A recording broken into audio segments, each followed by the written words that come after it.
o que a pessoa está passando, né? E isso gera, então, os mais devidos transtornos, né? E complicações existentes. Então, né, vou estar compartilhando minha tela com vocês, né? E daí, então, a gente, né, vai estar iniciando, então, as questões da aula de hoje. Daí, só um minuto.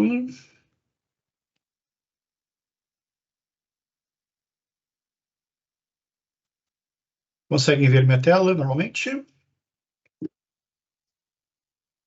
Bom, então, gente, né, vamos começar o tema da aula de hoje, então.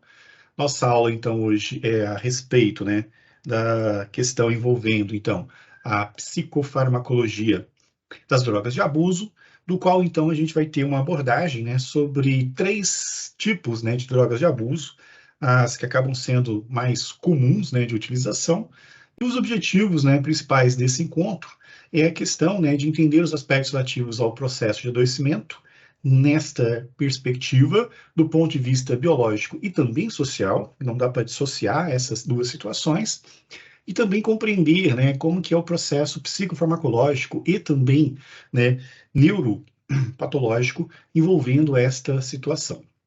Bom, então, né, inicialmente, nós temos que pensar o seguinte: para a gente fazer uma abordagem relativa à questão do abuso de drogas, que é o nosso primeiro tema, que não é necessariamente, né, relacionado ao uso de substâncias para fins terapêuticos, nós temos que adotar, primeiramente, né, e na abordagem dos pacientes que se tornam dependentes químicos de tais substâncias, né, uma visão mais sistêmica do problema, de maneira, né, que a abordagem compreenda o desenvolvimento, né, das pessoas acometidas por essa doença. Porque até agora a gente viu situações, né, em que você tem um transtorno, usa medicação, resolve. Nesse caso, né, nós temos uma condição onde a pessoa apresenta um transtorno mental, apresenta uma condição clínica bem adversa e tenta, da sua forma, né, conseguir uma solução para aquilo que aflige ela. Porém, né, a visão geral que a sociedade tem não compreende, né, dessa forma e acaba, então, né, não tendo esta visão sistêmica da complexidade que é a condição de você ter um comportamento, né, de drogadição, uma dependência química, né? Daí, então, não dá para ver indivíduos isoladamente, né, dentro de um certo contexto, do qual, né, se força, né, uma questão de ter um pensamento que a gente chama de reducionista. Pensamento reducionista é você pegar uma parte de um problema e querer achar a solução de um todo, né? É você pegar uma peça de um quebra-cabeça e querer adivinhar a imagem de um todo. E no meio da situação envolvendo, né, a parte de drogas de abuso, existe, né, muito disso, né? Então, você pega um único aspecto e você tenta compreender algo que é extremamente complexo e emite muitos julgamentos, né? Porque se você pega apenas uma peça do quebra-cabeça e tenta adivinhar toda a imagem que existe por detrás, né, de milhares de peças que deveriam se conectar, a chance de você errar, de você emitir opinião equivocada e de você, né, achar que está certo quando na verdade falta muita coisa para você tomar suas decisões, né, se torna muito presente. Então, o contraponto, né, que a gente tem que fazer quando a gente aborda isso, incluindo a questão, né, psicofarmacológica, está muito relacionado a gente abandonar uma visão reducionista que por muitas vezes se apoiam em 3 pilares, né? Uma questão biológica, uma visão reducionista onde, né, aquele ser humano apresenta uma condição clínica que não tem solução. Também a visão reducionista do ponto de vista moral, que é talvez a mais frequente, né? Do qual você julga que a pessoa está cometendo um erro porque quer, como se ela tivesse capacidade de decidir, né, certas coisas, quando na verdade ela está com uma condição clínica que a impede disso, e até questões sobrenaturais e religiosas, né, que geram muita culpabilidade e algumas intervenções não adequadas quando se trata da questão da abordagem de pacientes que apresentam, né, quadros de dependência química, né. Então, é muito mais complicado do que isso, porque, na verdade, junta várias peças, no qual o biológico está presente, a questão moral, né, quando se tem, né, umas questões, né, de disfuncionalidades familiares que foram impostas, ou até diversidades, pode ser considerada, né, e a questão da espiritualidade, né, contrapondo a realidade, se faz bastante necessário. Mas, de uma forma geral, né, a sociedade, apesar dos avanços que a gente teve, não está muito preparada para lidar com a questão, né, das drogas de abuso e da psicofarmacologia envolvida, né, na questão de uma necessidade de uso de uma substância, na dependência que se estabelece e na dificuldade de uma reabilitação, do qual, né, muitas vezes, né, pegar uma peça do quebra-cabeça te faz julgar a pessoa por causa de um certo comportamento, outra peça faz que você ache, né, que é um desejo que a pessoa tem de viver assim, entre outras situações. E óbvio que esse pensamento reducionista, né, ele está muito atrelado à questão do preconceito que se estabelece. Então, essas são algumas condições iniciais, né, para a gente falar dessa temática, né, porque essas substâncias consumidas, seja elas lícitas ou ilícitas, né, que é mais uma questão, né, de legalidade, direito, né, mas que afetam o organismo de formas iguais, sendo que algumas, né, podem gerar prejuízos maiores, né, não pode se limitar, então, a essa visão reducionista, né, porque quando a gente pensa nessa visão reducionista, né, a gente encara, né, o alcoolismo, o tabagismo e a drogadição de uma maneira muito equivocada, no qual se tem uma crença, né, que está ligada à vontade, né, e não, né. Pegar o exemplo, né, do alcoolismo, por exemplo, né, antigamente o termo usado era até alcoólatra, que não é mais o termo usado atualmente. Por quê? Porque o sufixo tra está relacionado à admiração. Você tem uma idolatria, você é idólatra, né? Então você admira uma certa questão, né? Um certo ser, né? Daí que vem o termo idolatria, por exemplo. E no caso do alcoolismo, né, a pessoa não tem uma admiração, né, ou né, um desejo de seguir, né, por decisão própria, por admiração, né, o álcool. Então, não é mais alcoólatra, e sim alcoolista, né? E alcoolismo, né? Então, isso está muito ligado, né, às novas tendências, né, de compreensão e abordagem, não só do alcoolismo, mas também de outras situações, né, que envolve a dependência química, porque não está atrelado a uma questão de vontade, né? E o discurso reducionista mais comum que a gente ouve, às vezes, é: por que fulano não para de beber? Por que fulano não para de usar drogas? Ele não tem amor à vida, basta querer, né? Se ele tivesse vontade, ele arrumava um emprego e parava com essas coisas que ele vem fazendo, né? Então, não é algo referente à vontade, não é algo que está dentro de um espectro do livre-arbítrio, né?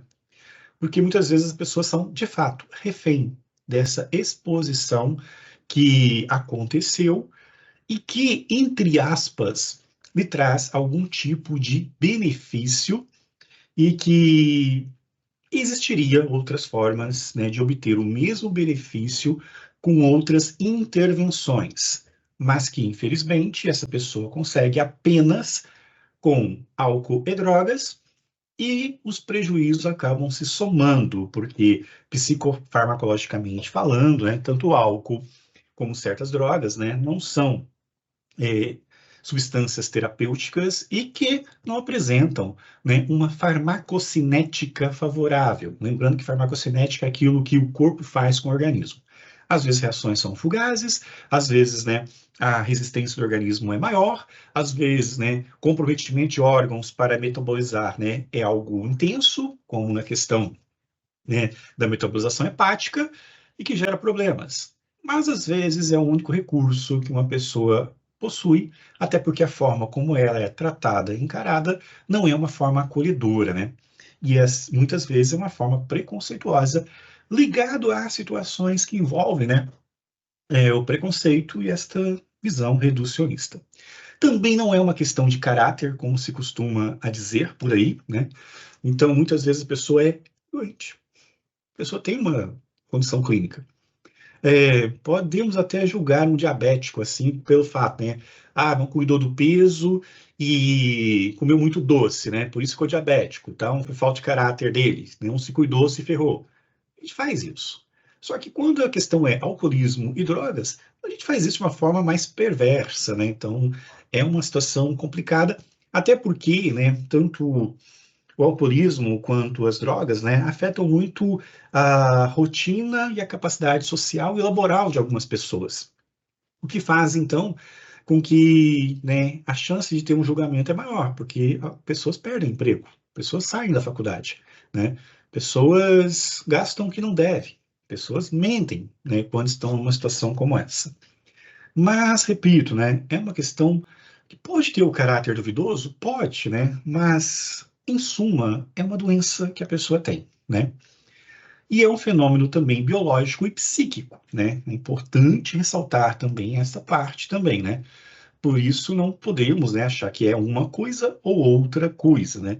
A coisa é complexa e envolve, né, vários parâmetros que, né, vou discorrer aqui na aula para vocês, né?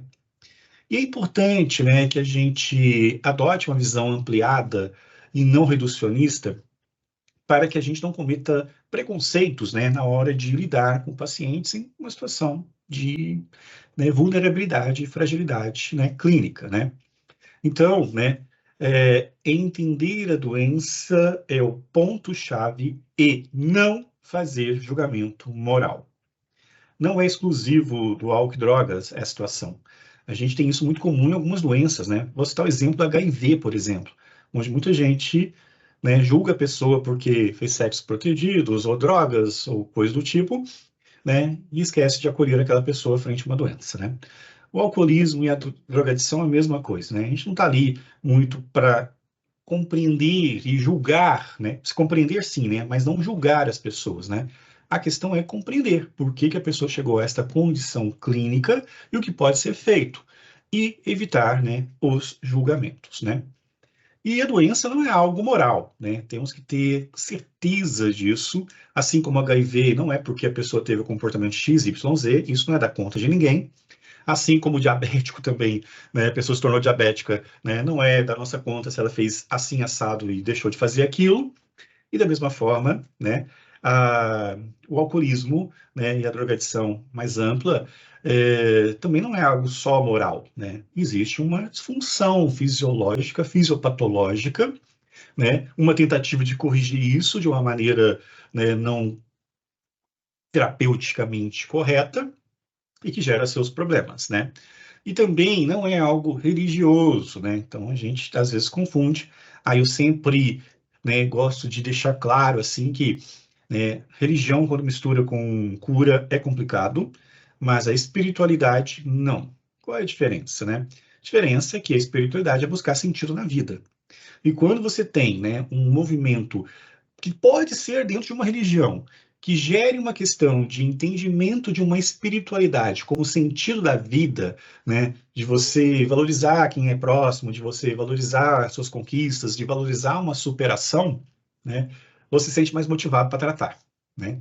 E isso funciona com hipertensão, com diabetes, né, com colesterol alto, porque quando você envolve uma questão de uma espiritualidade, sentido da vida, que você quer fazer o seu melhor, né? Porque você quer passar mais tempo com a sua família, viver melhor, né? Ser útil à humanidade ou coisa do tipo, você se trata melhor. Você tem vários estudos falando sobre isso, né? E, e a questão também funciona, né? No alcoolismo e na drogadição também, né? Que é a situação de você encontrar um sentido da vida e lutar contra esta doença, que não tem cura, que é uma doença crônica, permanente, e que, né, como é dito, tem alguns grupos de apoio, né, estão sempre em recuperação. Então, esse é o principal, né? E o perigo da religião é que às vezes substitui, né, o que é científico e comprovado por algo, talvez tenha um caráter sobrenatural que não funciona.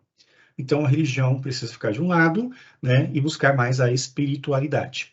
E no caso, né, do alcoolismo, né, e do consumo de drogas em geral, existe uma questão, né, de um problema religioso, às vezes, que se estabelece pela questão de impor uma moral religiosa meio forçada, que não conhece todos os trâmites e os detalhes envolvidos, né, que pode piorar a situação, né, e gerar muito julgamento moral e a pessoa ficar pior do que está. Daí também é preciso ter uma compreensão de que tanto álcool quanto drogas como maconha e cocaína, LSD, né, heroína e afins, né, elas têm dois tipos, né, de forma de ser encaradas e de ser utilizadas, né. Geralmente, né, uma droga, né, apresenta um caráter recreativo, seja lícita ou ilícita, né. Então, né, todo mundo senta numa roda de conversa em um bar, toma, né, sua cerveja para ficar mais à vontade, falar melhor, né, se descontrair, relaxar, né, e ter uma socialização, mais intensa, vamos assim dizer, né. Você pode fazer isso perfeitamente, né, ter um uso recreativo para diversão, sem ter problemas na sua vida. A questão é que algumas pessoas, né, elas não conseguem entender o limiar entre aquilo que é recreativo e aquilo que é uma doença que ela traz consigo, né? E ao invés, então, de fazer o uso para recreação, ela acaba, então, né, usando para fins terapêuticos, porém, entre aspas, né? E geralmente o começo, né, é na recreação, né? Você chega a uma certa idade, você quer, né, se socializar, quer sair com os amigos, né? E no mundo inteiro isso acontece, né? Do consumo, por exemplo, do álcool para ritos sociais, né? É, de longa data que isso vem a acontecer também, né? Gera uma sensação de bem-estar, permite a recreação, sim, mas algumas pessoas não conseguem lidar com isso e não é uma questão moral, como eu acabei de mencionar, é uma questão patológica, só que a gente julga muito, né? E nessa questão de julgar, às vezes a gente se perde, né? E uma das questões patológicas, né, mais comuns e presentes, né, quando se fala, né, da questão da drogadição e do alcoolismo, está ligado à ansiedade, né? Então, a ansiedade, né, já foi tema de aulas anteriores que a gente teve, né? Ansiedade é um mal muito comum no nosso tempo, pelo menos é mais registrado, mais comentado e falado, ou identificado pelas pessoas, né? A ansiedade, ela tem componentes, né, ambientais externos e tem componentes fisiopatológicos, como, por exemplo, né, a questão da, da, do defeito de alguns receptores GABAérgicos, né, como a gente já viu também em algumas aulas, né? A ansiedade é extremamente desgastante, mas também a ansiedade ela tem um componente fisiológico, né, que nos dá alerta, né? Se está em uma situação de perigo, a ansiedade chega e ela dispara vários mecanismos fisiológicos para você conseguir se livrar de um eventual perigo, né, que inclui oxigenação, né, dos músculos para fugir, estado de alerta e atenção, né, pensamento concentrado, mas que é uma coisa que acontece e depois passa. Né? É igual o alarme de carro, né? O alarme de carro ele funciona para situações extremas, né? Se alguém quer mexer no seu carro, ele vai disparar e fazer com que aquela pessoa, né, saia de lá e não consiga roubar seu carro. Ok, passou isso, normaliza, né? Fica tudo tranquilo. A complicação existe quando ela se torna patológica, né? Quando você tem uma situação que não deveria gerar uma ansiedade e você acaba tendo uma ansiedade e quando funciona como um alarme de carro que não desliga, né? Então, independente se tem algum perigo ou não, independente se está na rua, no lugar escuro, ou se está na garagem do seu condomínio, trancado, com vigia na porta, o alarme está disparado. E isso incomoda. Então, muitas vezes a gente para nessa situação. Fato hoje, né, infelizmente comum, né, que as pessoas tenham mais ansiedade pela vida corrida, pelas mudanças, incluindo tecnológicas e tudo mais, né? Mas ela pode tomar uma dimensão cada vez mais intensa e precisar de tratamento farmacológico, né? Como a gente viu, né, quando a gente abordou a questão tanto dos benzodiazepínicos quanto dos antidepressivos e também antipsicóticos, que são úteis, né, para dar aquela normalizada, principalmente, né, naqueles potenciais de ações repetitivos, né? Mas a ansiedade, quando não tratada, não entendida, não compreendida, ou motivada, né, por alguma situação, um gatilho no passado que deixa intensa, né? Como, por exemplo, uma situação de um abuso na infância, né? A pessoa não consegue lidar com isso, ou uma perda que não foi bem compreendida, né?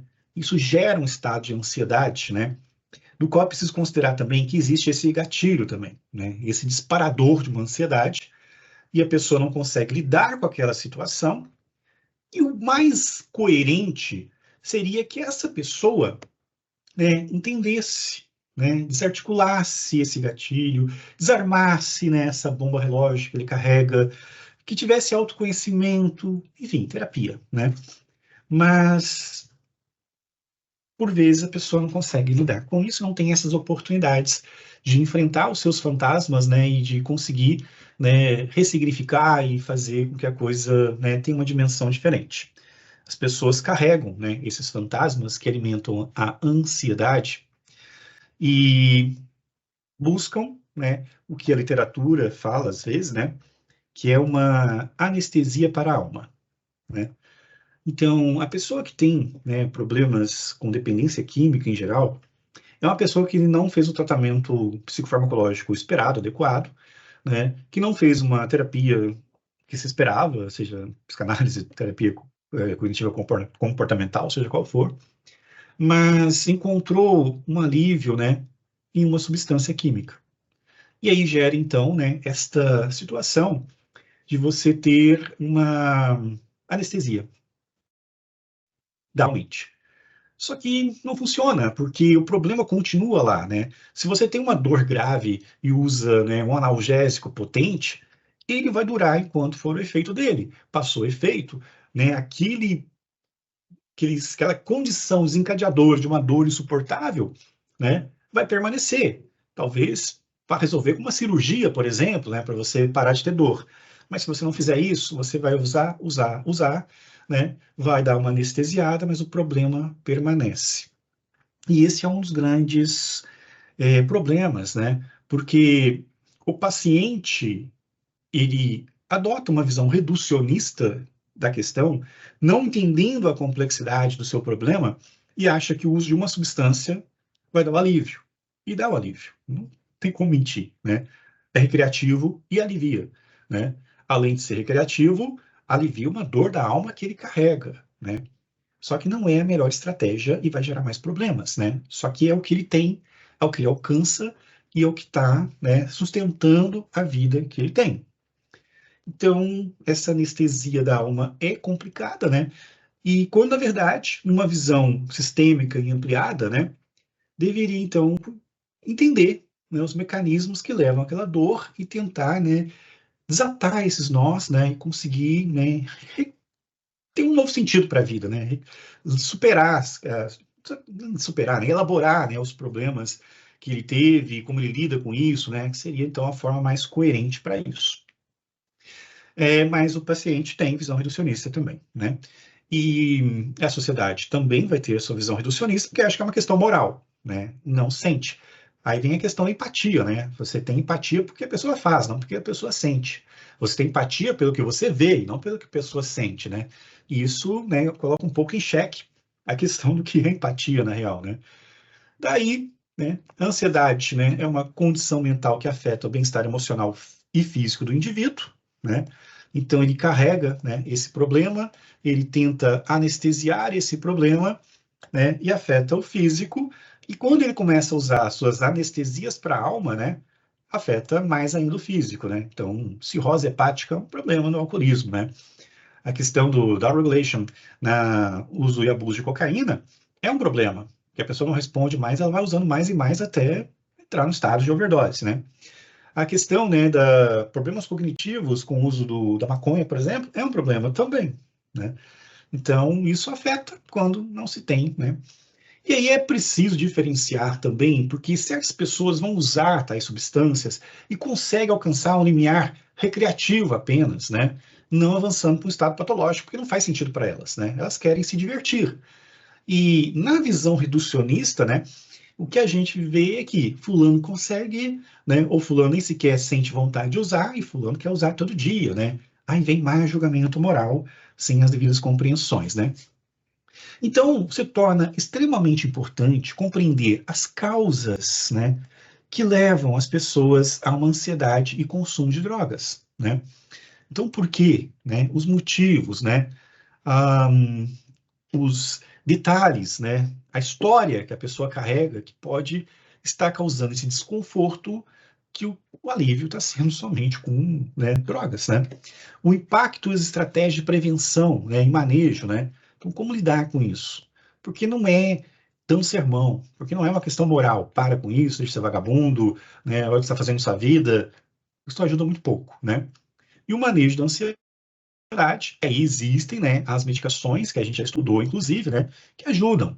Mas ainda, numa visão não reducionista, só a medicação não é suficiente, né? A pessoa precisa de um apoio, suporte, grupos, né, entre outras maneiras de lidar, né? Por isso a complexidade, né, de lidar com a questão das drogas. Daí então, né, existem alguns fatores, né, que corroboram, né, para a questão da ansiedade relacionada às drogas, né? Daí, então, em destaque inicial, né, é a questão genética, né? Então, tem pessoas que vão ter receptores GABA defeituosos. Tem pessoas que vão ter, né, a porção límbica ansiogênica mais sensível, né? Dopamina vai lá e estraga tudo. Tem pessoas que vão ter, né, uma hiperatividade no lóbulo médio, onde, né, a presença da serotonina vai também desandar as coisas. Acontece, né? Daí as pessoas, né, vivem certas situações e vão desandar. Aí na visão reducionista, né, gera problemas, né, porque aí da mesma família o irmão é tão bom e o outro é drogado. Julgamento. Mas assim, né, são irmãos, mas se não for univitelina, a genética é diferente, né? Até a história pode ser diferente, né? Mas questão genética existe isso, né? Então, é importante verificar também, né, o histórico familiar, até mesmo, né, para as orientações, né, e alertas com relação a isso, né, porque, né, ansiedades excessivas, dependência química como um certo risco, né, não é uma coisa fatalista, né, mas é uma coisa determinista, né, então, uma questão que pode ser trabalhada, né, não uma questão certeira, né, mas é importante, né, pensar e considerar isso a respeito, né, ter esta visão a respeito disso. Então, existe, né, essa situação, né, tem que ser encarada. A questão ambientais, né, então, exposição a eventos estressantes, traumas e pressão social. Então, né, famílias que são muito exigentes com os filhos, ou situações de rejeição na família, né, de crianças para com os pais, né, ou situações, né, de extrema vulnerabilidade econômica, social e afetiva, isso desencadeia, né, uma mudança que não precisa ser genética, mas uma mudança na sua configuração mental, né, dos seus neurotransmissores.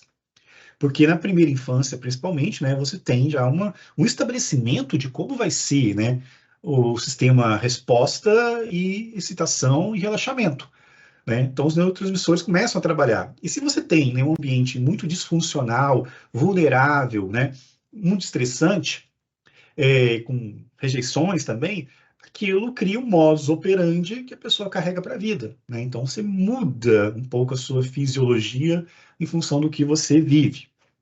E psicológicos, né? Baixa autoestima, dificuldade de lidar com as emoções, a impulsividade, também são fatores, né, que predispõem, né, ao consumo de drogas, do qual, né, o experimentar o álcool, que é uma droga liberada, ou as outras, que tem um caráter, né, de recreação também, apesar dos perigos, né, e da questão dos riscos, né, por isso que acabam sendo proibidas, né, funcionam como um alívio para essas dores emocionais, essas dores psíquicas, né, que a pessoa não entende quais são, e que faz, então, com que elas usem além da recreação, mas também para um, entre aspas, tratamento, né?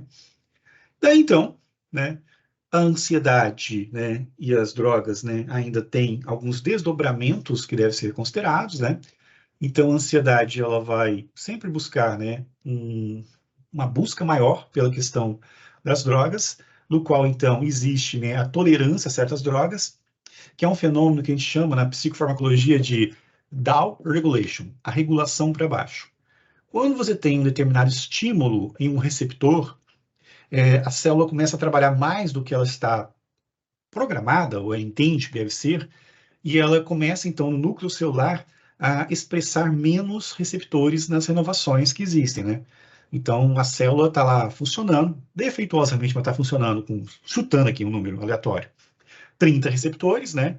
Daí, o serviço dela é lento, daí você usa uma droga para estimular, né? A droga faz com que a célula trabalhe mais, que é uma situação que te dá um certo prazer, mas a célula está acostumada com o original. Estou trabalhando muito, né? Isso não é o normal para mim. O que ela faz? Ela diminui, então, a expressão de receptores, né? De 30 cai para 15. Aí você não tem mais aquela resposta, tu fica mais ansioso, busca mais, e chega um ponto que os efeitos adversos, né, se tornam, dose dependente, se torna cada vez mais comum, né? Então, em algumas situações é muito comum disso, né, da pessoa usar, querer usar mais e chega um ponto, então, de uma overdose. Temos a questão da dificuldade de recuperação, né? Então, a ansiedade dificulta o processo de recuperação das pessoas, né?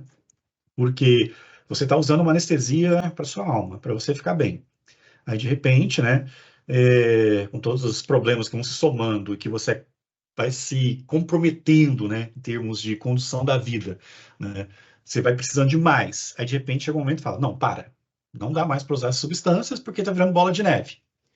Aí, né, você começa a encarar a sua vida, enfrentar a sua vida, os problemas vão ressurgindo, bate a ansiedade, recaída, né? Então, existem muitos programas, né, alguns até interessantes, né, como Alcoólicos Anônimos, que tentam lidar muito com essa questão, né, de evitar as recaídas, né, por reconhecer que deve-se viver um dia de cada vez para conter a ansiedade.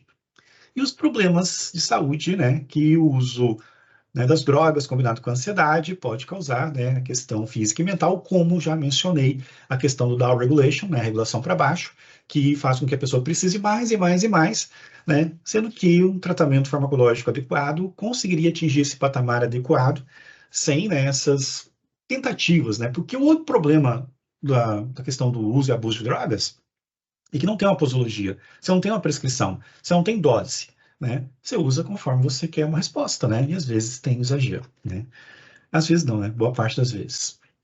E para a gente, então, compreender, né, como que é um ponto de vista fisiopatológico, né, dentro de uma perspectiva ampliada, né? Então a gente dá uma reduzida para depois conhecer o todo, ou seja, pegar uma peça do quebra-cabeça aqui, nós temos então, né, as mediações que a gente já viu, via o GABA, né?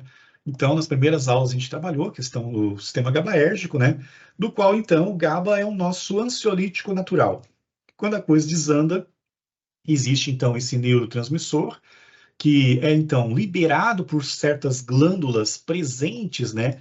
No, nos nossos neurônios, né? Então, você tem lá as glândulas, né? E essas glândulas, por um estímulo, liberam, então, o GABA, e esse GABA, então, liberado, se liga ao seu receptor próprio, e uma vez, então, que ele se liga no seu próprio receptor, temos, então, né, a desobstrução do canal de cloro, que traz como resultado principal, né, a entrada de carga negativa, que vai, então, né, polarizar a célula e deixar em estado de repouso, né, deixando, então, uma pessoa calma.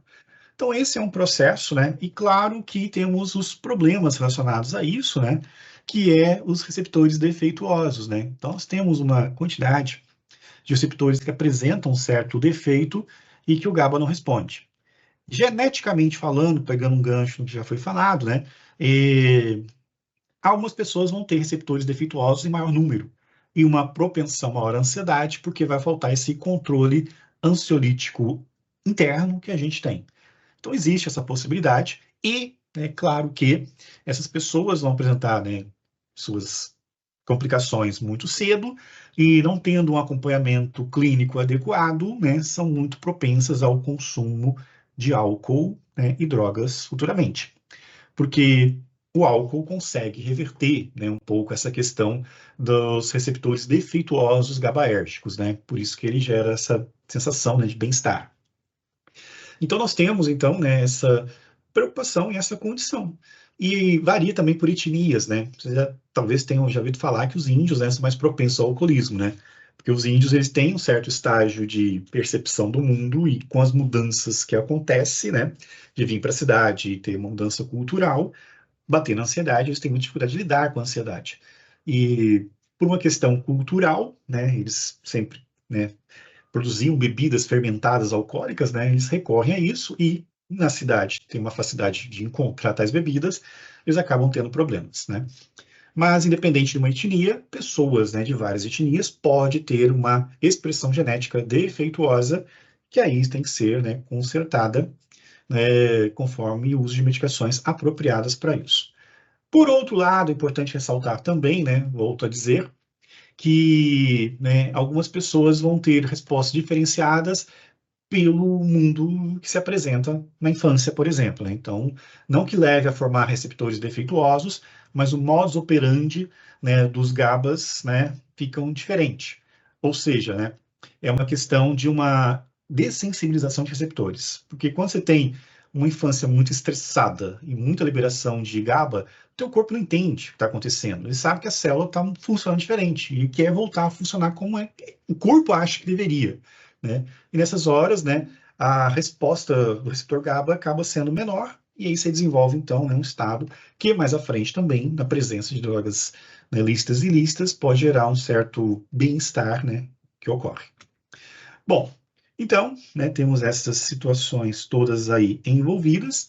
Temos também, né, não podemos esquecer, que a gente já viu, né, a dopamina. Então, a dopamina tem todo esse processo, né, de ter no sistema límbico, né, uma atividade ansiogênica quando é liberada em excesso, né? E aí, quando você tem, então, estímulos, né, para a dopamina nesta região, como acontece com a esquizofrenia, você tem, né, uma questão de um excesso de atividade ansiogênica, que geralmente, né, deve ser compensado por uma questão lá do lóbulo frontal, né, do qual, então, você tem que ter, né, um estímulo também para conter, né? Só que, quando você está tendo um estímulo para ansiedade, teu corpo entende que você tem que tocar aquela ansiedade adiante. Daí, então, no mecanismo normal nosso, né, o que acontece? Você tem, então, a atividade, né, ansiogênica acontecendo, e lá no lobo frontal, que seria a atividade, né, ansiolítica, você tem, então, uma queda, né, para garantir que o processo de ansiedade permaneça para a sua proteção, que seria a ansiedade normal, né? Só que num estado patológico isso complica muito, né? Então, por isso que temos que considerar isso. E na ansiedade patológica isso acontece também, não precisa ser, né, necessariamente no caso de esquizofrenia, né? Quando você tem aquela ansiedade tipo paranoide, né? Hebefrênica, né?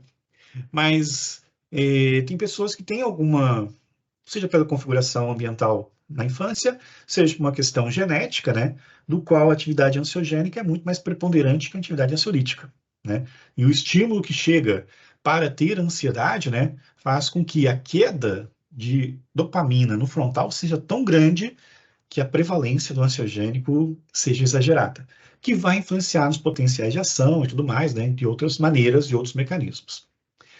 Então, precisamos reconhecer isso.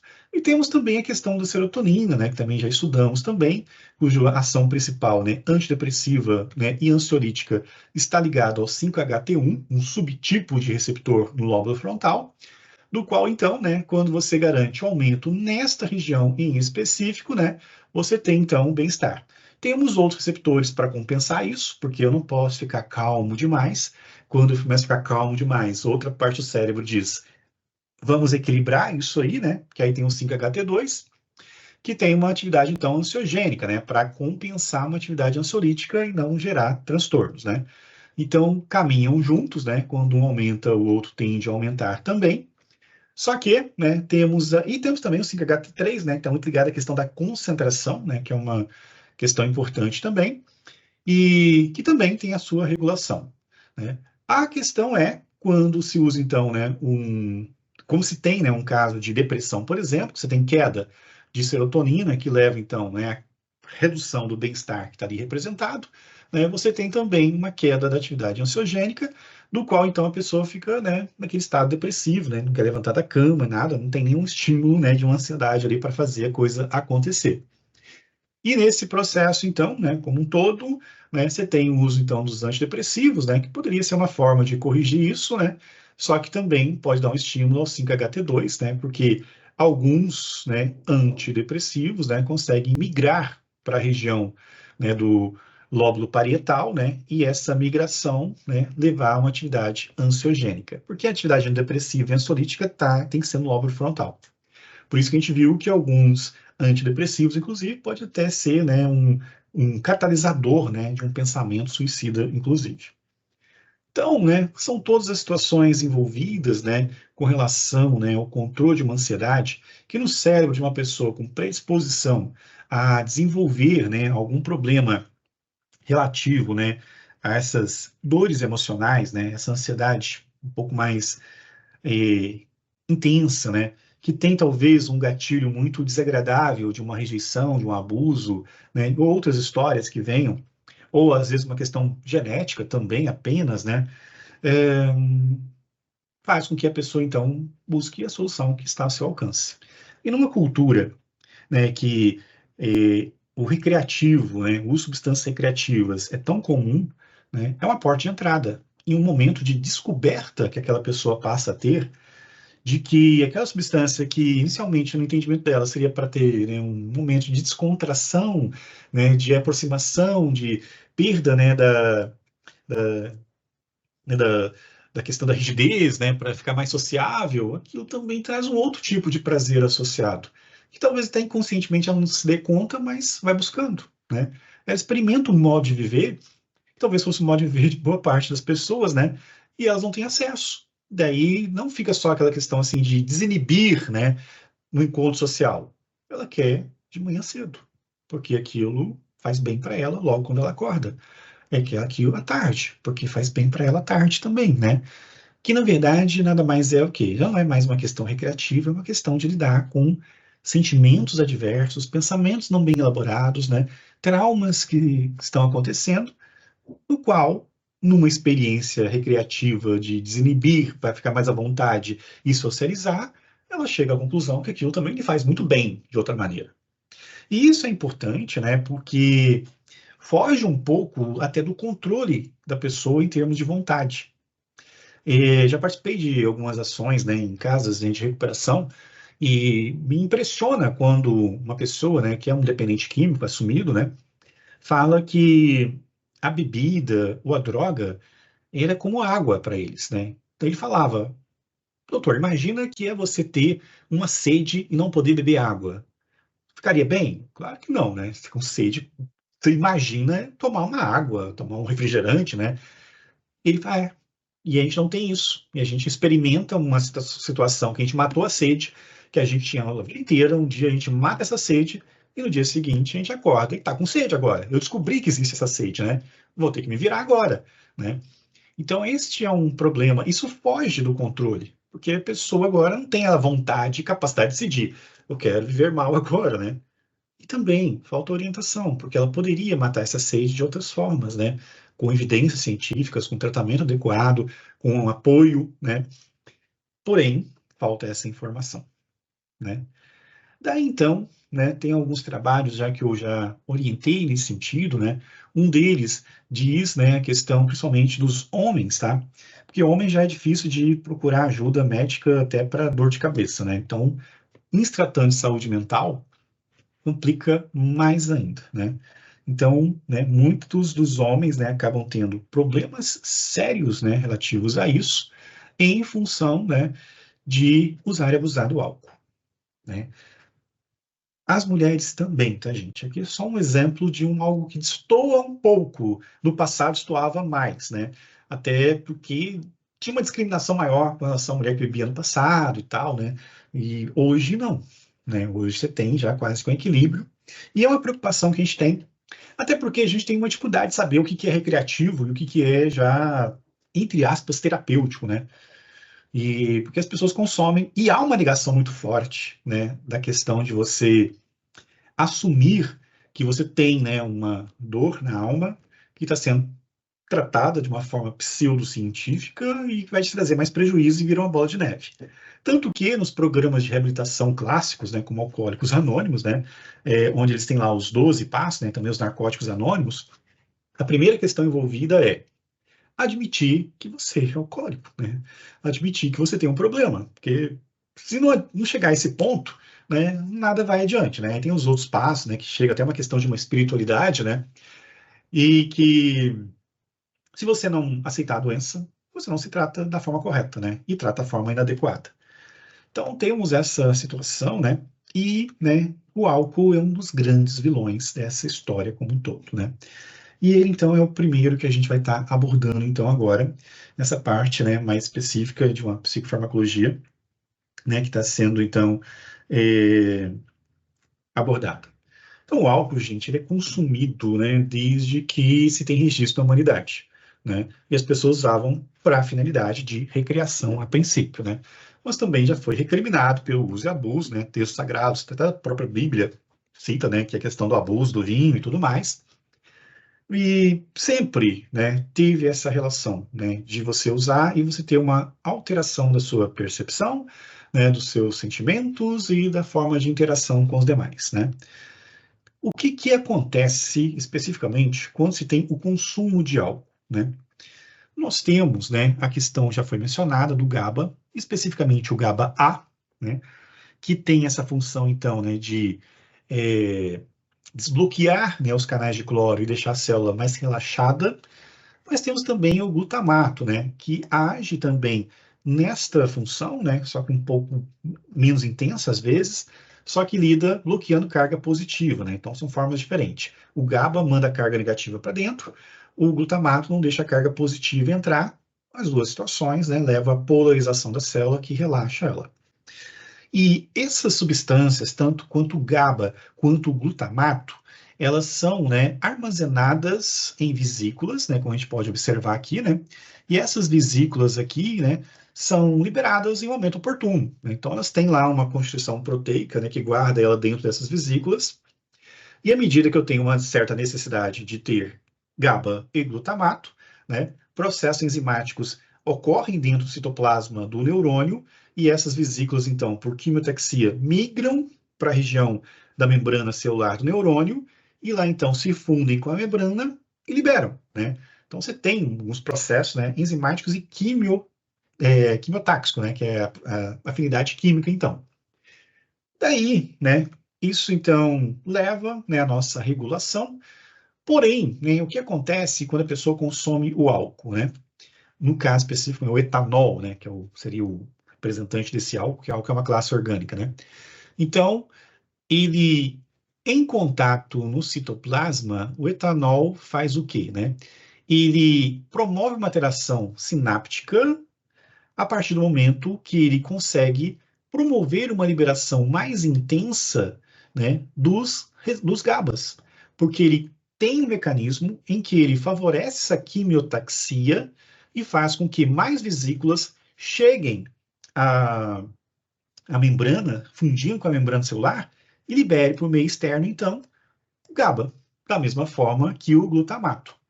Então, a pessoa, quando ela consome o álcool, né, seja à noite, né, vai tomar uma cerveja com os amigos e tudo mais, né, em questão de poucos minutos, né, ainda uma farmacocinética própria do álcool, né, ele já alcança o sistema nervoso central, adentra os citoplasmas dos neurônios, né, e favorece, né, por ligações que envolvem ligações de hidrogênio e tudo mais, né, essa migração mais facilitada de vesículas que libera mais GABA. E o GABA liberado faz todo aquele processo, né, que a gente já viu, né, quando estudou. Os defeituosos, né, ficam ainda na sua, né, ficam na dele, mas os normais são hiperestimulados, porque se libera mais GABA e também glutamato. As duas substâncias em conjunto hiperpolarizam o neurônio, dá aquela relaxada, né, e você tem uma tranquilidade para falar, para expressar, né, para fazer, né, os seus comentários. Claro que em excesso isso vai desandar um pouco, né? Fazer coisa que nem deve, né? E vai ser uma depressão tão forte no sistema nervoso central que afeta até a memória. Além disso, né, o álcool também estimula a liberação de dopamina, né? Em pequena proporção, mas contribui também, que gera a questão, né, do sistema recompensa, afetividade, e você fica bem. Então, o álcool é uma droga que funciona bem, né, fisiologicamente, né, para fins recreativos, né, de alteração de um estado de consciência que você tem para um estado de desinibição, né, e interação, ok. Bom, daí você vai, né, se diverte, fica à vontade, conta piada, ri, Coisas que você talvez não comentaria, né, você vai falar quando estiver sobre efeito do álcool, né? Também é importante salientar que os reflexos caem, né? Você tem uma dificuldade de concentração, por isso, se bebeu, não dirija, né? E você se sente bem, né? Aí, no dia seguinte, se você tiver ingerido um excesso, né? Esse excesso é lesivo ao fígado, então existe um processo bioquímico que converte o etanol em formaldeído, um outro composto orgânico, que gera dor de cabeça, que é o desconforto, né? Que dá na ressaca, né? Mas, né, você faz isso, se diverte, com responsabilidade, né? Sabe seus limites, ok.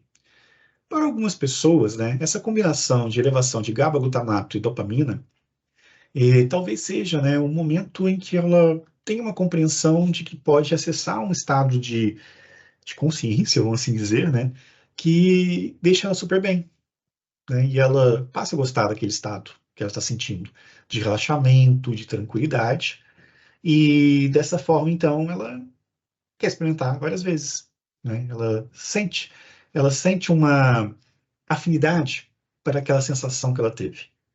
Aí tudo bem.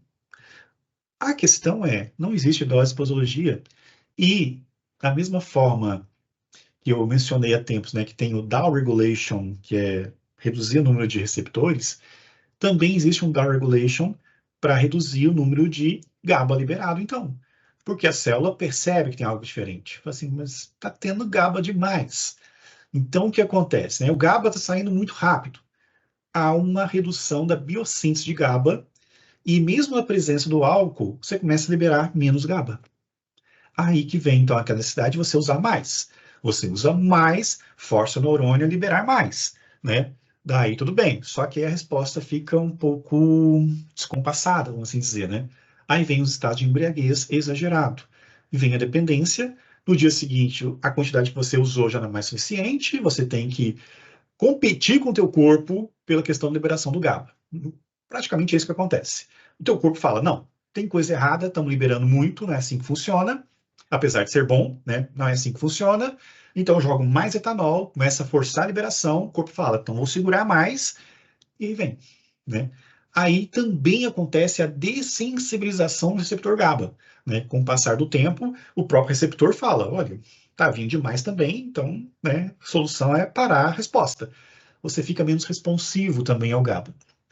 E na hora que você para de vez, vem a abstinência, né? Porque agora, né, você está produzindo menos GABA e os receptores, às vezes, estavam acostumados, começam a pedir. Daí, então, vem todas as complicações, que aí afeta muito a questão da dopamina, e a gente sabe que dopamina, né, controla o sistema límbico, e as alterações, uma forçação do organismo em liberar mais dopamina, leva à questão dos delírios, né, num processo muito semelhante, inclusive, à esquizofrenia, né, porque também o organismo tenta, né, responder dessa forma, né? E os receptores ficam mais sensíveis, enfim, né? Desanda tudo. Então, gente, o álcool recreativo, né? É interessante, né? Dentro dos limites, né? É usado e tal, mas o abuso é perigoso, né? Por esses motivos. Tem como potencializar isso, né? Em uma noite? Tem. Se você misturar o álcool com benzodiazepínico, como o Rivotril, por exemplo, né? Você dopa a pessoa dorme, porque a resposta vai ser hiper exagerada. Aí que entra a questão, né, do Boa Noite Cinderela, né, um golpe, infelizmente, comum que acontece, né, do qual, gente, não aceite bebida de copo de estranhos, né, recado básico, né. Mas aí que reside o problema, então, do álcool, né. Então, tendo essas situações todas, né, temos, então, uma dependência física que acontece com o uso prolongado do álcool, né. Então, o teu corpo, né, tem um feedback negativo, né, ou seja, né, ele começa a produzir menos GABA, o receptor começa a ficar menos responsivo, mas uma hora precisa, né? E menos responsivo, o resto do corpo fala, tá errado, tá faltando alguma coisa aqui, né? Esse falta alguma coisa desencadeia N processos, né, diferenciados no cérebro que você sente, né? E aí você precisa forçar o estímulo agora. E o forçar o estímulo é de que jeito? Usando mais álcool, né? Então, o seu cérebro sente quando você abusa do álcool, né? Então, essas adaptações neurobiológicas, né, resultam, então, a tolerância, a síndrome e a abstinência, né? No qual, então, né, o delírium é uma forma muito comum disso acabar acontecendo. Outra situação, né? Alterações neuroquímicas, né? Que eu já acabei de mencionar aí, né? Então, a questão, né, da ação do GABA fica comprometida, da dopamina também, do glutamato também, e isso também leva a um quadro de dependência, né? Então, fica complicado, tem que ser um tratamento, né, de desintoxicação, né? Como se fala, né? E, né, os fatores genéticos, né? Tem pessoas que vão estar mais propensas, né? E se tornar realmente, né? Mais vítimas, né, do álcool, né? Então, tem muitas evidências que falam da questão genética. GABAs defeituosos, né? Você começa a liberar muito GABA, os GABAs não defeituosos funcionam melhor, mas também não vão se adaptar muito tempo a isso, né? Então, isso leva a uma predisposição maior que você quer usar mais, mais e mais, né? Então, isso é um risco, né? Uma oportunidade que a pessoa tem de experimentar, né? Um nível que não está habituado. Muitas vezes, né? Que ela poderia talvez acessar esse nível melhor se ela tocasse o dedo na ferida e trabalhasse muito em cima, né, da questão propriamente dita do que gera essa ansiedade, talvez, né. Então, temos isso, né. Tem a questão, então, dos índios, que eu já comentei com vocês, né. Então, né, tem se tornado uma preocupação crescente, né, por causa muito da urbanização, da perda, né, da identidade cultural dos índios, né. Então, não é só a questão dos índios americanos, né, os aborígenes na Austrália também, os Pachas, né, lá nos Estados Unidos, né, e os índios canadenses também passam por esse problema. Tem uma questão genética por detrás disso, né? E há uma necessidade, então, de um pensamento e proteção, né, a essa comunidade em específico, né? Porque em várias cidades, né, você tem aí pessoas, né, em situação de rua que são indígenas que não conseguiram, né, lidar bem com álcool e tem uma questão, sim, genética por detrás disso. Daí o tratamento farmacológico para o alcoolismo, né, é muito carente de evidência, tá, gente? Não existe tratamento farmacológico de sucesso, né? A maior parte do tratamento, grande parte do sucesso do tratamento do alcoolismo ainda são grupos de apoio, né? Que inclui, né, inclusive, né, os alcoólicos anônimos, que fazem um trabalho, né, interessante há muito tempo, né? Mas você tem a naltrexona, né, que gera um efeito, a camposato também, né, que ajuda a melhorar um pouco a ansiedade em um certo ponto, né, que ajuda a reduzir o desejo do álcool, né? Mas não é tão sucesso assim. Tem a questão da desintoxicação. Os benzodiazepínicos, né, são utilizados para gerenciar os sintomas da dependência, na abstinência, né? Então, estou com pouco GABA funcionando, porque eu, né, mexi muito, né, na minha estrutura neurobiológica, daí você usa o benzodiazepínico para fazer com que que o GABA, né, tenha uma afinidade maior, os poucos GABAs que tem, né, até que o organismo se restabeleça. Diazepam, ele não substitui, né, o álcool. Então, por tempo se falava, né, que a pessoa, o alcoólico, né, ele pode se tratar, né, em vez de beber, usar o benzodiazepínico e a ansiedade passa.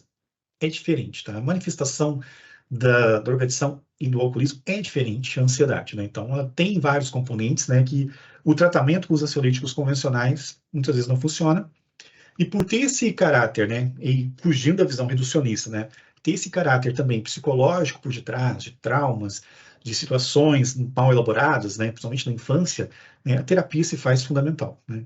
Pode ser terapias em grupos, né, não terapêuticos, como Alcoólicos Anônimos, pode ser também, né, em grupos terapêuticos, como tem nos CAPs, por exemplo, né.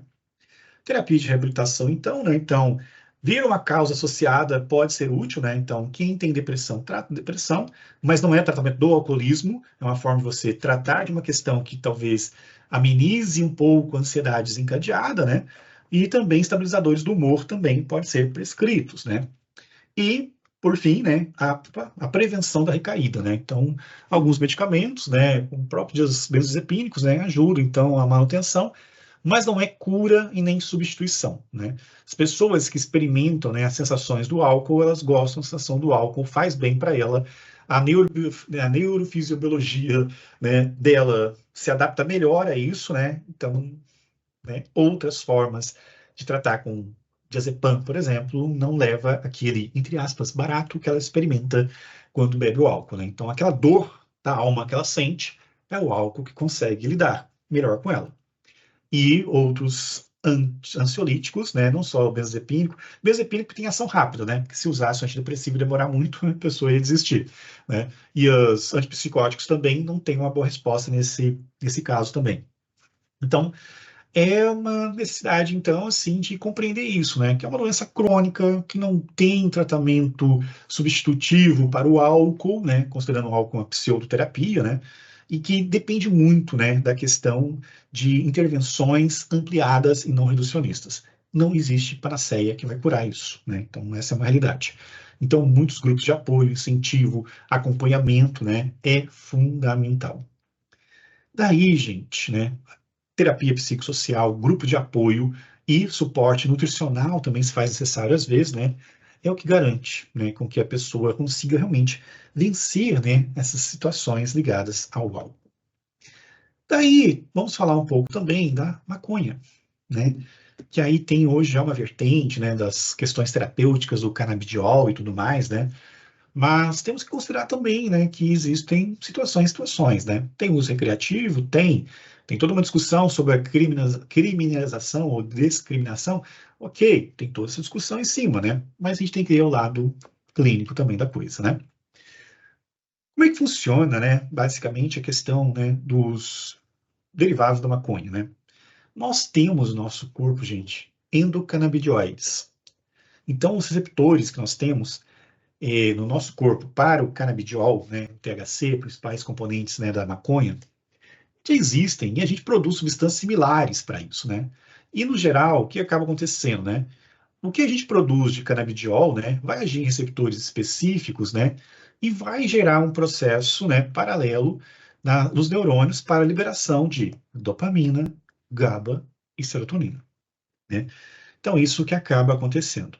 Só que, né, o homem descobriu que uma certa planta, usado, né, de uma via, né, vamos dizer, farmacêutica, né, inalável, né, fumando, também disponibilizava para o corpo, né, não só os meus mas os extracannabinoides, né, no qual, então, né, que são também chamados fitocannabinoides, né, que vêm das plantas, né, que agem nos mesmos receptores e causam o mesmo efeito.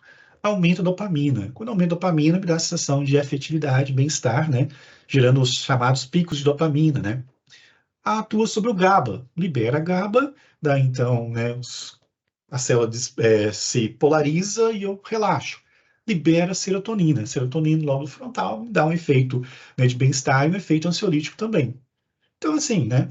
Droga que gera bons efeitos, né? É uma droga muito cercada de preconceito, né?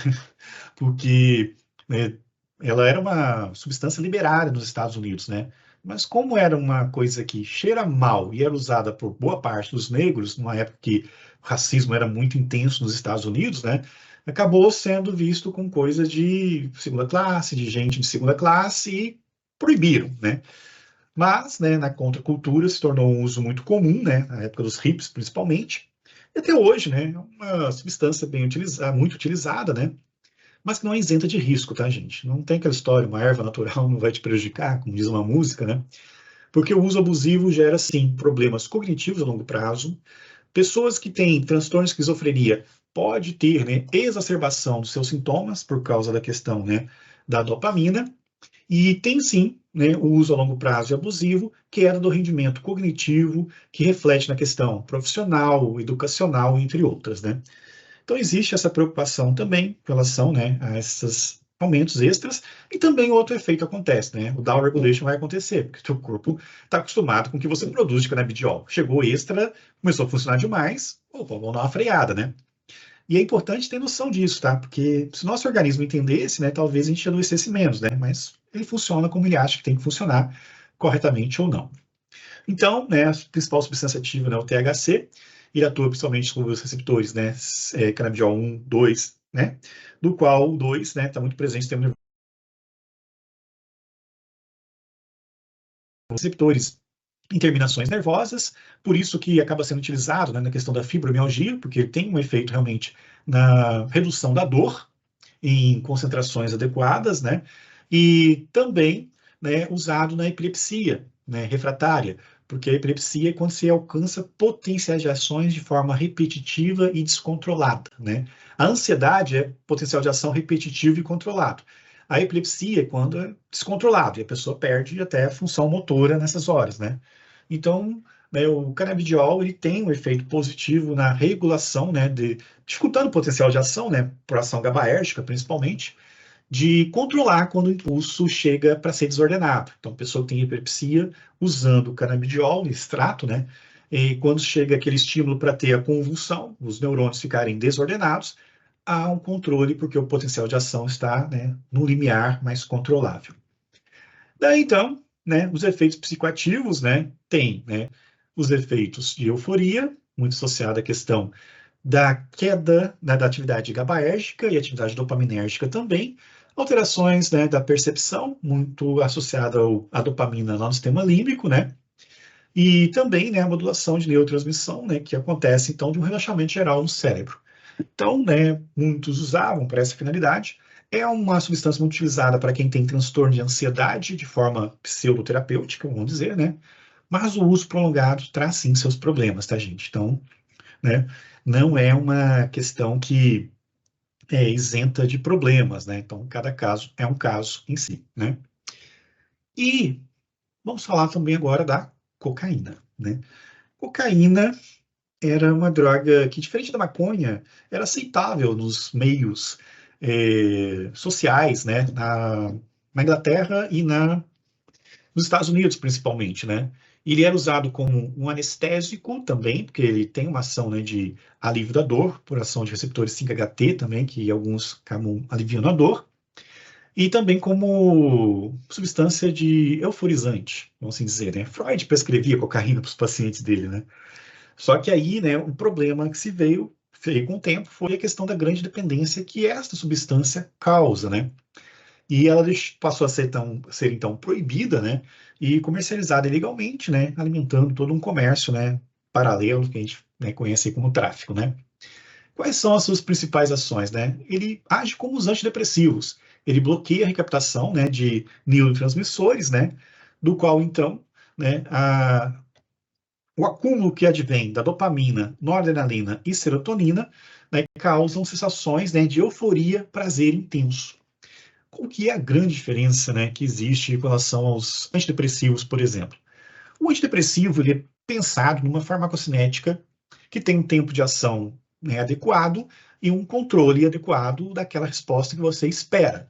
Então, quando os antidepressivos foram desenvolvidos, né, se esperava, não pode ser de mais nem pode ser de menos. É aquilo estabilizante do humor, como se fala. Na questão da cocaína, você não tem essa estabilização do humor. Você tem uma incrementação do humor. Então, o uso injetável ou inalável, né, faz com que alcance rapidamente o sistema nervoso central, numa quantidade alta, que gera, então, né, um rápido aumento na questão desses neurotransmissores, que traz os efeitos positivos, né, que advêm do seu uso. Tem a outra forma, que é o crack, né? Qual que é a diferença? O crack é a pasta, a sobra que não dá para fazer a cocaína pura, que é comercializada. O crack ele é usado, né, nos cachimbos, né?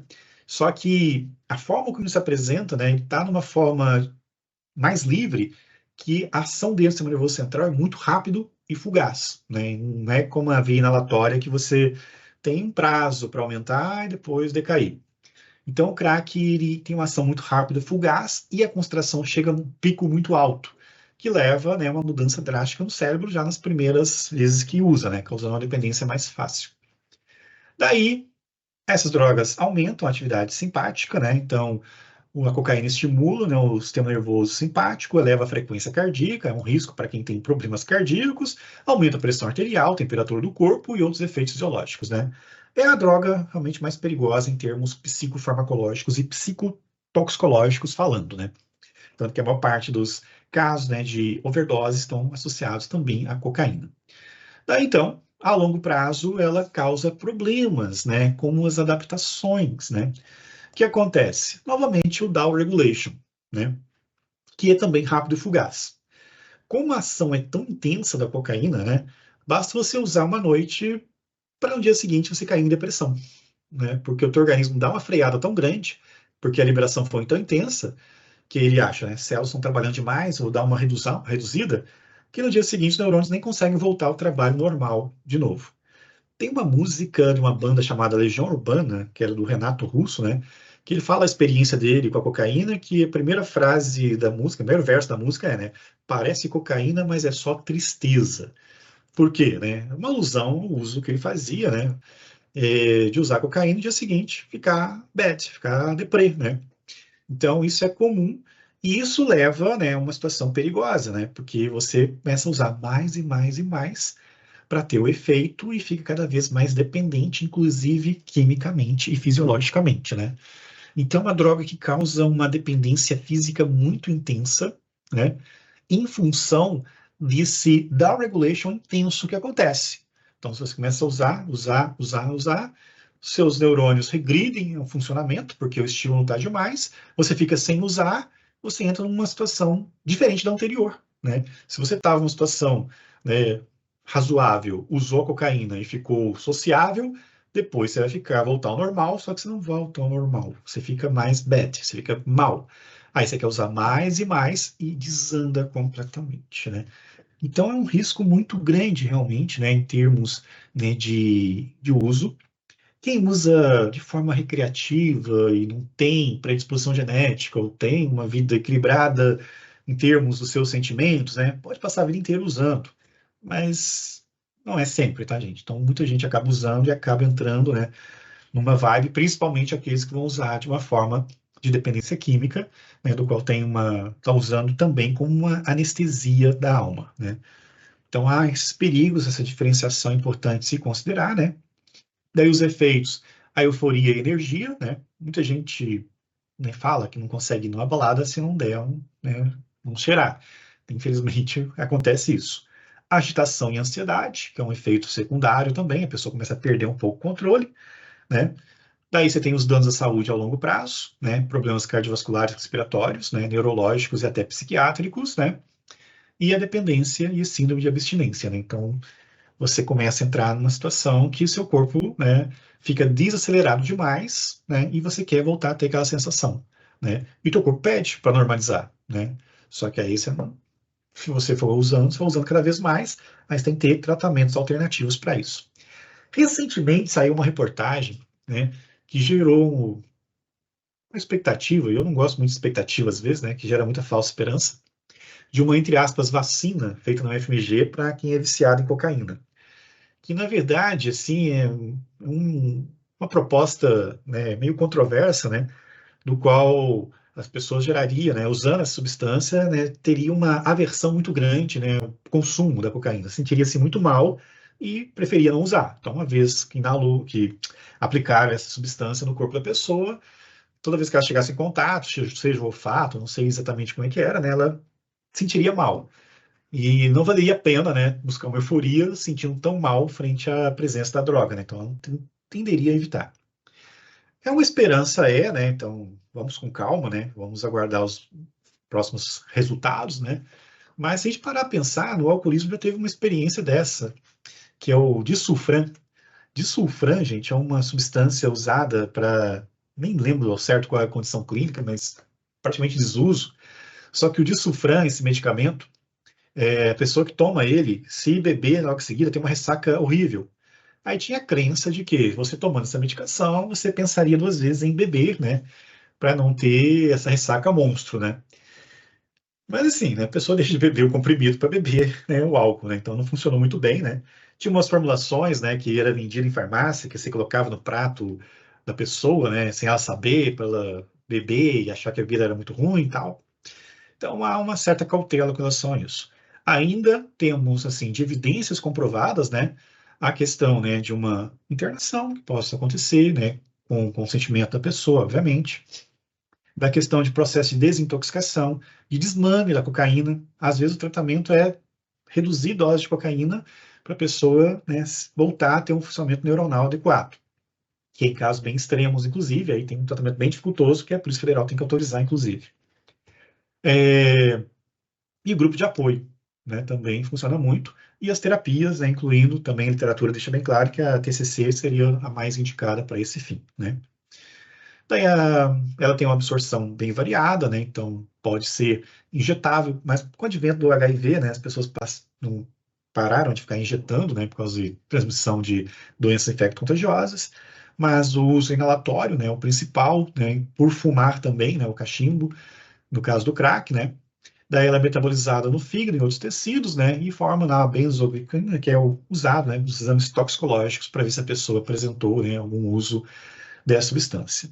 Com relação ao tratamento farmacológico, desintoxicação, também a questão, né, do uso dos benzodiazepínicos para reduzir a ansiedade, principalmente quando está na crise de abstinência, né, anticonvulsivantes, porque em alguns casos as pessoas podem desenvolver, né, convulsões, que não é epilepsia, né, mas convulsões químicas, né, em função do desarranjo que o cérebro fica, né, e, em segundo plano, a terapia de manutenção, do qual, então, né, você tem alguns fármacos, né, bupropiona, o próprio sulfran, que eu comentei com vocês, né, pode ser, né, porque reduz sintomas e previne recaídas, né, então, bupropiona tem um mecanismo, assim, de reduzir essa impulsividade pela droga, mas se você está no estado de dependência avançado, faz nem cócegas, né, e de sulfran seria aquilo, né, também gera também esse desconforto, assim como o álcool, né, a pessoa sente mal e tenderia a não voltar a usar.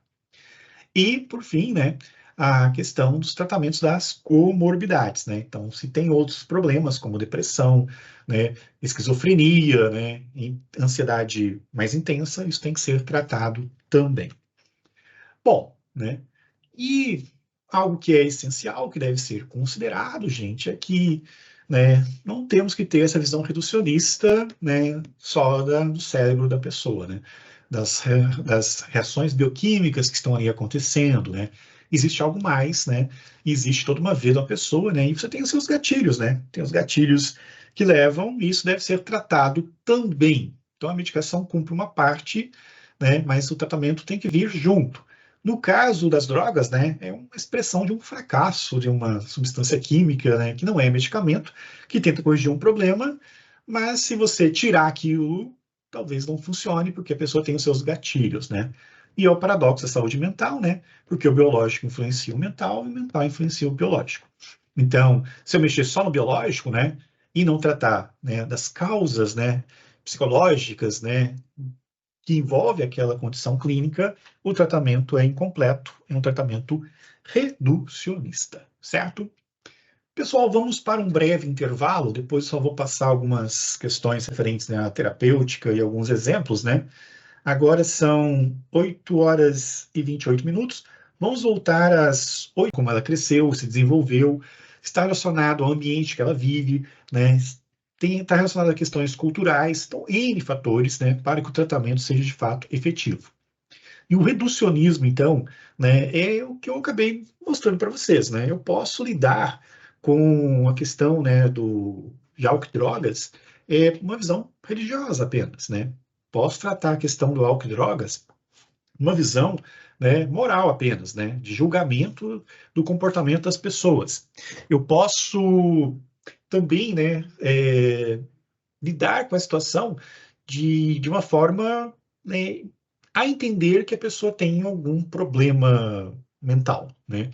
Então, a questão biológica está muito ligada a certas percepções que as pessoas têm, reducionistas, né, de que a pessoa tem um defeito, né, que a pessoa, os termos que eu não gosto muito mais de usar, né, são muito capacitistas, né, as pessoas são retardadas, as pessoas têm, né, são doidas, as pessoas, né, têm parafuso a menos, né, um termo também que a gente está evitando em função do capacitismo, né. Então, você pode achar que é uma questão biológica apenas, né. Tem a parte biológica? Tem, mas não é só isso, né. A pessoa tem que ser tratada num todo.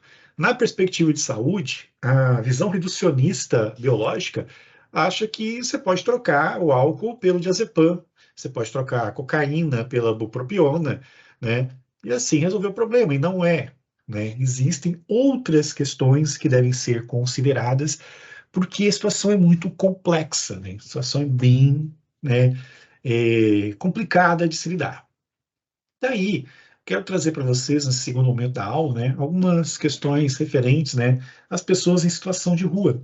Porque as pessoas em situação de rua, boa parte delas, né, são pessoas que apresentam um, né, vício, né, uma dependência, melhor dizendo, né, química, e tem um histórico que as levam para isso, né? Então, na visão reducionista, né, a pessoa em situação de rua é a pessoa que não quer trabalhar, se der uma enxada para ela, ela trabalha, né? como se fosse uma coisa muito simples, né? E não é. Então, né, a gente fez uma pesquisa uma vez, né, tinha um projeto, na verdade, né, que era o Humanizar, do qual a gente queria saber, né, os caminhos, né, que as pessoas em situação de rua percorriam e os motivos, né, as causas consideradas evitáveis, né, na condição dela de viver na rua. Evitáveis por quê? Porque se existisse uma forma de reverter isso, a gente estaria, então, trabalhando, né, ou propondo estratégias para isso. Daí as pessoas estão na rua, gente, por causa do abuso que sofrem em casa, por causa da violência que sofrem em casa e por causa do abandono, né? Boa parte desses aqui acabam, né, também consumindo álcool, porque o abuso é uma situação que gera dores na alma, a violência também, né, a não aceitação, na maioria dos casos era por questão de orientação sexual que a pessoa apresentava e a família não concordava, e o abandono e a rejeição também. Então, essas situações todas, né, eram tratadas, entre aspas, com drogas por essas pessoas, né? A questão da saúde mental, né? A ansiedade, não tratada como deveria, a depressão, não tratada como deveria, e a esquizofrenia também, né? Então, situações também no qual, né, o alívio muitas vezes vinham pelas drogas, né? E a questão social, né, também estava acontecendo, mas principalmente essas duas situações aqui, né, eram os que mais geravam, né, uma certa preocupação e uma tendência ao consumo abusivo de álcool e drogas, né? Bom, daí então a gente fez alguns trabalhos com relação a isso também, né, principalmente durante a pandemia, e o consumo, né, de maconha, tabaco e álcool cresceram durante esse período, né, no qual a maconha foi na ordem de quase 30%, o tabaco, né, os cigarros em geral, em torno de 20%, né, e o álcool 16%, né. E as questões, né, mais agravadas que tiveram, isso dados que a gente conseguiu no consultório de rua aqui de Joinville, a ansiedade piorou 44%, a depressão 36% e quase insônia 34%. E como é que as pessoas lidavam com isso, né? As pessoas acabavam, então, encontrando as soluções para isso aqui, né? Eis o problema. Tá, então, já comentei com vocês, né, da questão do absenteísmo. Também fizemos um trabalho sobre a questão dos transtornos mentais em pessoas em situação de rua e percepção, né, de ideação suicida também. Daí a gente fez um trabalho no Centro Pop, né, do qual, né, a gente vive e aprende, né. Durante a pandemia, a gente fez bastante ações, né, para garantir a higienização das pessoas em situação de rua, e a gente usou, né, conseguiu uma doação muito grande, né, o departamento de farmácia, inclusive, fez, né, bastante álcool em gel para essas pessoas, só que o álcool acabava muito rápido, né, porque usavam o álcool como entorpecente, né, então a gente trocou por esse esquema aqui, que é a água juntamente com sabão, porque já evitava que eles usassem o álcool, e sem emitir julgamentos, né, é o que tinha para aliviar a tensão deles, né, porque a cidade estava vazia. Fonte de renda que não seria adequada, né, que seria questão de doações, né, não estava tendo. Estavam, alguns nem conseguiam voltar para o lar de origem em outra cidade, porque os ônibus estavam, né, na fase de que não estavam circulando, os ônibus intermunicipais. E eles têm os seus transtornos, né, e na falta de um apoio, encontrava uma garrafa de álcool, bebiam, né? E aí, inclusive, tem o álcool gel, né? Então, a gente substituiu isso para evitar essa exposição também, entendendo, né, fugindo uma visão reducionista, né, de pessoas que querem se drogar com tudo, de que eram pessoas com ansiedade extrema no mundo que estava completamente ansioso e eles também, né, estavam com as suas dificuldades, né? Daí então, né, a gente conversou com vários, né, e aqui tem um depoimento, né, que gostaria que vocês conhecessem. Eu comecei. Conseguem ouvir o áudio? Tá aqui. Vou voltar aqui antes aqui.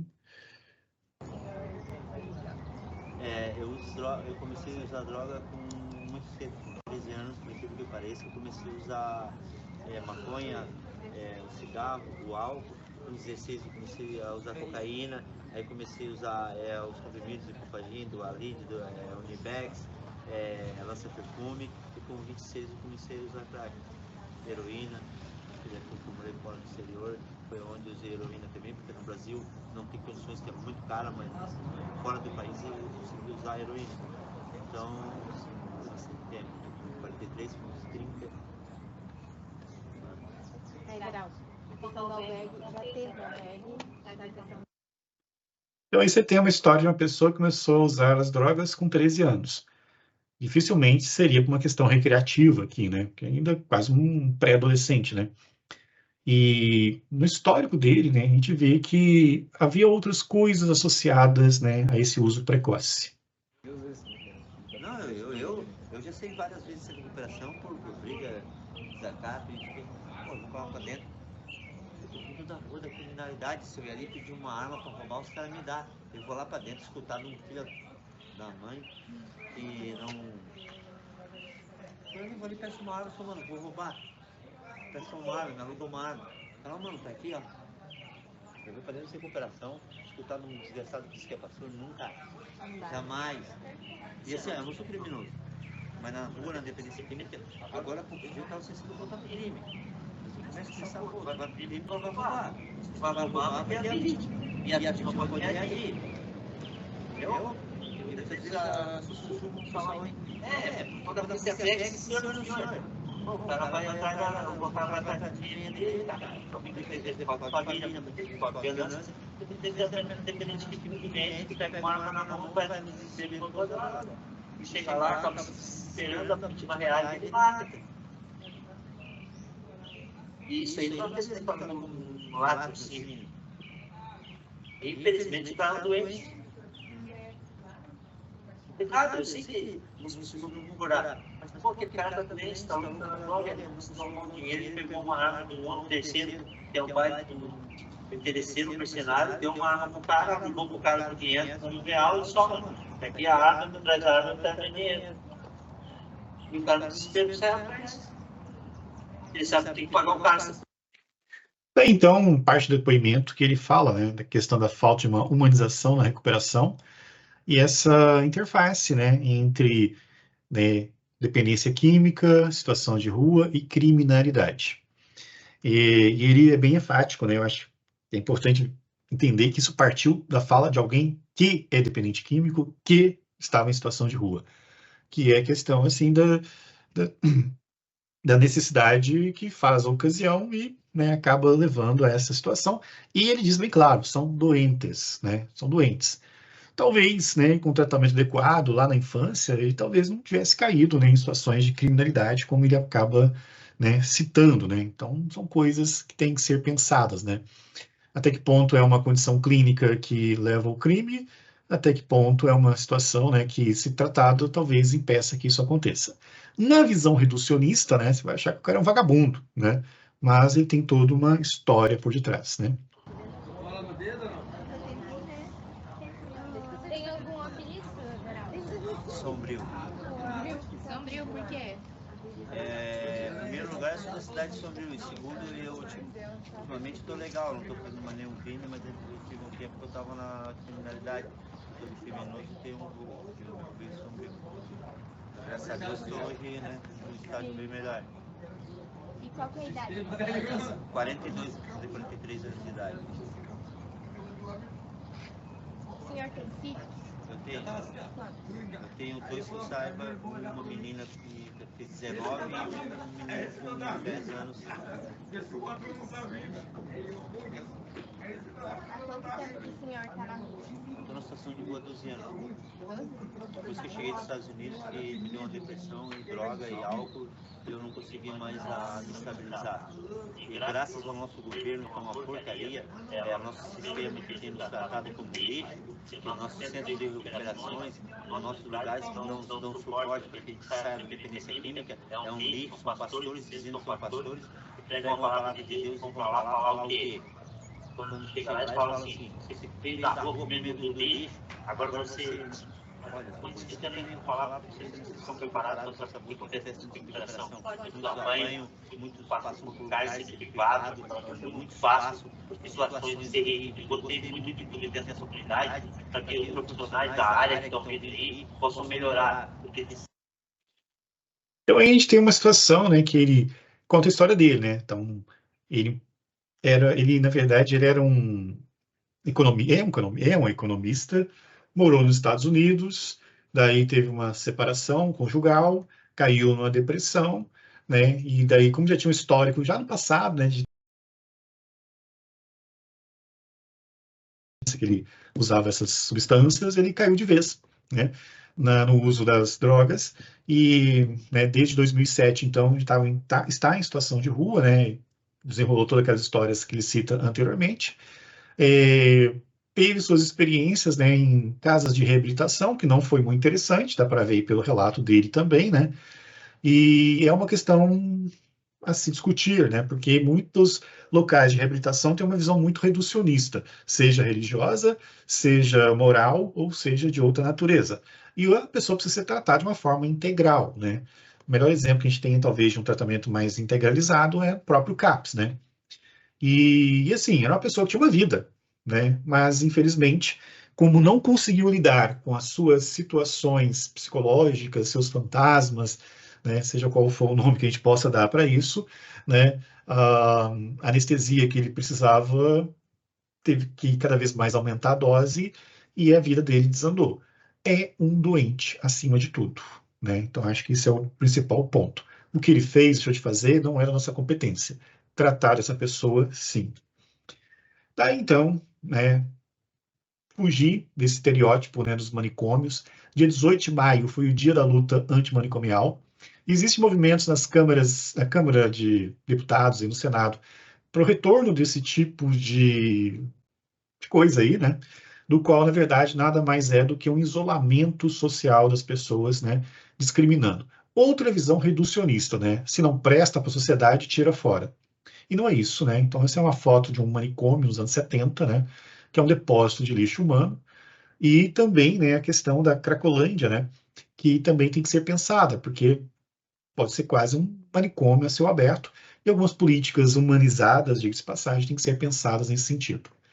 Aqui em Joinville, só para vocês terem uma ideia, né, da questão, né, das casas de recuperação, né, transtornos decorrentes de uso de maconha de pessoas internadas, né, no ano passado.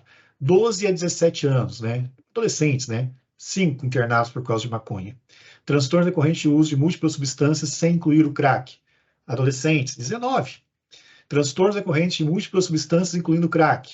5 adolescentes. Transtorno de substâncias decorrentes de múltiplas substâncias, incluindo sintéticas, né? 3 adolescentes. Na faixa dos 18 a 24 anos, né? Maconha, 1 internado, né? Crack, 2, né?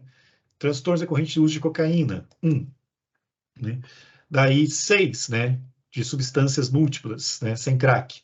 20, incluindo o crack, né? E transtornos de múltiplas drogas sintéticas, 2.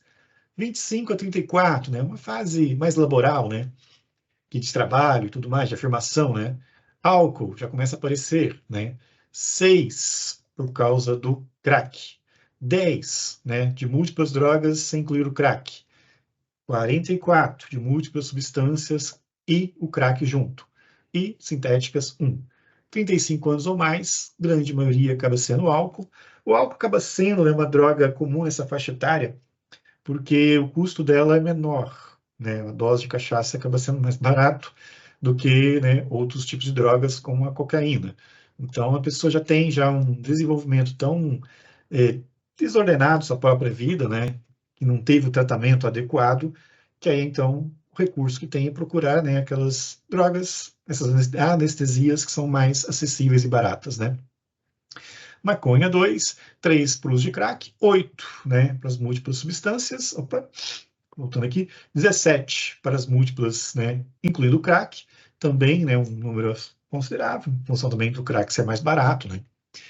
Daí então, gente, voltando a essa situação, né, nós não podemos ter essa visão reducionista. Então, as casas de reabilitação, gente, não pode ser, né, uma questão, né, fechada, tem que ser uma coisa realmente de um trabalho, né, interdisciplinar, um trabalho holístico, um trabalho que enxergue o ser humano como um todo, né? E não simplesmente nessas visões, né? E temos que ter, né, que a saúde, então, não pode ter uma visão reducionista no aspecto moral e sobrenatural. Também casos de reabilitação que são muito enviesadas para o lado religioso. É complicado, né? Tem muitas queixas com relação a isso, né? Não só aqui na região, mas no país inteiro, no mundo inteiro, quem sabe, né? Então, o alcoolismo, o tabagismo, né, que acabou não sendo tão falado, né, mas também é uma droga, e as drogas em geral, né, não é uma questão de vontade, é doença, né? As pessoas não têm um livre-arbítrio, nem uma livre agência para decidir, hoje eu quero parar, né?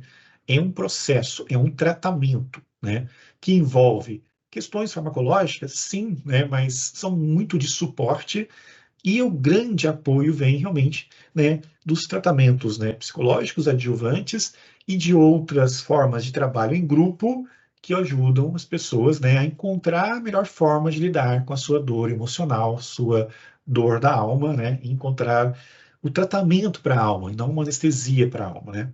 Não é uma questão de caráter, tá? Então, não vamos julgar as pessoas por esse aspecto porque são doentes, né? O Sombrio que apareceu no vídeo aí é um exemplo, né? Ele é um doente, né? Que teve os seus problemas com justiça, talvez, tudo mais, mas é doente. Se fosse tratado, talvez isso não aconteceria, né? E um fenômeno, né, biológico e psíquico, né? Não dá para separar um do outro, né? Então, caminham juntos também nessa visão um pouco ampliada e menos reducionista. Bom, gente, não vai ter exercício porque é feriado, vou poupar vocês esse feriado sem dar exercícios, mas vou sugerir alguns filmes sobre a temática, né, para quem quiser assistir. Um filme muito bacana é O Castelo de Vidro, que conta a história, né, de uma família disfuncional cujo pai é um alcoolista, né, e que a protagonista, baseada em fatos reais, né, traz um relato muito interessante, porque tem um outro lado também, né, e as pessoas que convivem, a codependência, né, que também precisa ser considerada. E ela aborda muito bem a questão, né, dos filhos adultos e pais alcoólicos, né, porque o trauma do alcoolismo não para quando, né, um pai para de beber ou quando ele vem a falecer, ou a mãe também, né, marcas ficam, né, e isso é para se pensar e refletir, né? E este filme traz muito bem essa questão, né, de alguns comportamentos, algumas reflexões, né, de filhos adultos de pais alcoólicos, né? No caso, ela ainda convivia com o pai dela, e é bem interessante, né? Então, da escritora, né, Janete Walls, a história biográfica, né, que segue desde uma infância, né, da protagonista, junto com seus irmãos, criados no seio de uma família disfuncional e nômade, né? Com a mãe, que é uma artista excêntrica, e um pai sonhador e alcoólico, né? O termo aqui está errado, né? Um alcoólico. E eles não têm dinheiro, vivem, né, mudando de cidade e tal. Então, uma história interessante, né? Traz bastante reflexões, né? Então, estender isso também à questão da família é importante. Um outro filme interessante é O Bicho de Sete Cabeças, estrelado pelo Rodrigo Santoro, que é baseado numa história real também, né, do qual, né, o filme acaba abordando a história do Neto, né, que é um personagem real, um jovem que é internado no hospital psiquiátrico após seu pai descobrir um cigarrinho de maconha no seu casaco, né? Então o pai fica horrorizado porque acha um cigarro de maconha, acha que o filho é doente, que o filho tem vários problemas. É difícil dizer, né? Mas até o momento do corte do filme que o fato acontece era o uso recreativo, né? Só que o tratamento que ele passa, né, por causa de ser considerado um drogado, né, envolve situações abusivas, né? E o filme também traz a questão, né, dos abusos tais psiquiátricos, né? Então, um momento aí que se discute a volta de manicômios, né? E temos que pensar realmente, né, se isso não tem que ser debatido mais enfaticamente contra, né? Então, é interessante e um spoiler, né? Ele sai pior do que entra, mas felizmente recuperou depois e escreveu esse livro que deu origem, né, a este filme. E, né, um filme para quem gosta de ação, né, Profissão de Risco, também baseado em fatos reais, né, que é a história do Blow, né, que mostra a relação do uso recreativo e como pode desandar às vezes, né, no qual, né, o protagonista envolve até com questão de tráfico, né, e tem toda uma questão de um caminho disfuncional que a própria família que ele constituiu acaba tendo, né, e traz também reflexões bem interessantes, né, sobre esta questão, né. Então fica aí as dicas, então, gente. E com relação, então, a esta atividade, então, né, então não faremos exercícios. Os slides não estarão disponíveis porque tem imagens ali, né, tem vídeos ali, então não posso estar disponibilizando eles, mas talvez eu faça uma edição e coloque realmente o que eu posso deixar de dados para vocês. E só o último recado antes da gente encerrar a aula de hoje, tá? Dia 12 está marcada a nossa atividade avaliativa, correto? Essa atividade eu vou deixar ela no ambiente virtual para vocês resolverem depois. porque no dia 12 de junho, né, vai ter uma atividade organizada pelos alunos acho que do quinto semestre da Psicologia Matutino, e do qual eu vou dar uma palestra, né, junto com outros profissionais também. Então, todos estão convidados, né, pessoal de São Bento. A gente vai tentar fazer uma transmissão online via Teams para vocês poderem acompanhar. E o tema será a questão da medicamentalização na infância, né? Então, alguns aspectos que a gente vai estar abordando. Então, já fica já o convite antecipado, depois a gente manda a arte para vocês, né? Os alunos também vão estar fazendo a divulgação. Fica, então, né, o convite. Alguma dúvida sobre a questão da aula de hoje? Não havendo dúvidas, desejo para vocês um bom feriado, bom descanso. Só deixem o nome aqui, né? Só escrevam presente aqui no chat para eu garantir a presença de vocês na aula de hoje, tá bom, gente? Bom feriado e até semana que vem.